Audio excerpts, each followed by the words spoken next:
এই ইসকন জঙ্গি সংগঠন বাংলার জমিনে তাদেরকে অবাঞ্ছিত ঘোষণা করতে হবে। যখন জেগে উঠবো তখন সুনামি নিয়ে আসবো ইনশাআল্লাহ। চট্টগ্রাম আদালত চত্বরে আমাদের ভাই সাইফুল ইসলাম আলিফ ভাইকে হিন্দুত্ববাদ উগ্র সন্ত্রাসী সংগঠন ইসকনের সদস্যরা যেভাবে হত্যা করেছে, আমি দ্ব্যর্থহীন ভাষায় বলতে চাই, বাংলার জমিনে তাদেরকে অবাঞ্ছিত ঘোষণা করতে হবে।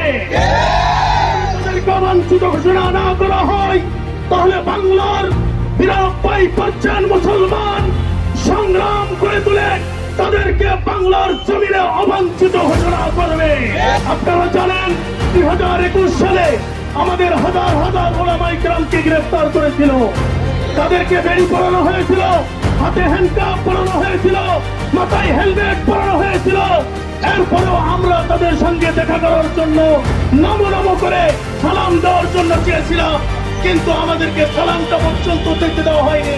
কিন্তু আমরা দেখেছি গত কয়েকদিন আগে এই হিন্দুত্ববাদ উগ্র ইসকনের সদস্যরা তাদের নেতাকে ছিনিয়ে নেওয়ার জন্য যে সন্ত্রাসী কায়দায় আমাদের সাইফুল ইসলাম আলিফ ভাইকে হত্যা করেছে, এর তীব্র নিন্দা আমরা জানাইতেছি। আমরা 5ই আগস্টের পরে একটি জিনিস উপলব্ধি করতে পেরেছি যে বাংলাদেশকে নিয়ে আসলে কারা ষড়যন্ত্র করে, বাংলাদেশকে নিয়ে কারা ছিনিমিনি খেলেছে। ইতিপূর্বে ইসলামকে মুসলমানদেরকে নিয়ে ছিনিমিনি খেলেছে সরকার, বিগত সরকার মুসলমানদেরকে নিয়ে ওলামায়ে কেরামদেরকে নিয়ে ছিনিমিনি খেলেছে।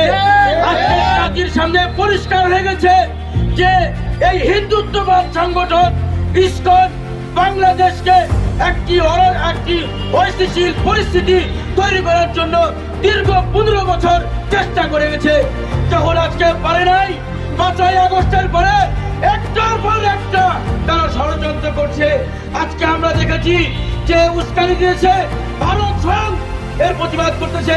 প্রথম মুসলমান হত্যা করেছে, কোনদিনের প্রতিবাদ করেনি।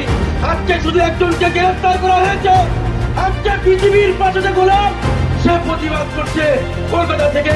আমার আফসোস লাগে যে এত হাজার হাজার মুসলমানকে তোমরা পিটিয়ে পিটিয়ে মেরে ফেলেছ, কোনদিন মুসলমান কোন দেশ তোমাদের বিরুদ্ধে বলে নাই। আমি ওদেরকে আহ্বান জানাচ্ছি, এই ইসকন জঙ্গি সংগঠন এই দেশকে স্বাধীনতার পর থেকে এই পর্যন্ত অস্থিতিশীল করে তুলেছে।